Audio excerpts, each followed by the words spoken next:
বাংলাতে একটা কথা আছে, বাসনে ভাত না থাকলে ভাষণে পেট ভরে না।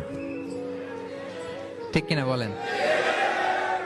বাসনে ভাত না থাকলে ভাষণে পেট ভরে না, পেটে খেলে পিঠে সয়। এজন্য আপ্যায়ন করানো, খাওয়ানো এটা এমন একটা টেকনিক, আপনি কাউকে আপ্যায়ন করালে মুহূর্তেই তার মনটা, হৃদয়টা আপনার দিকে ঝুঁকে যাবে। সুবহানাল্লাহ পড়েন। যে আল্লাহ বিশ্বাস করে এবং আখিরাতে বিশ্বাস করে সে যেন তার মেহমানকে সম্মান করে।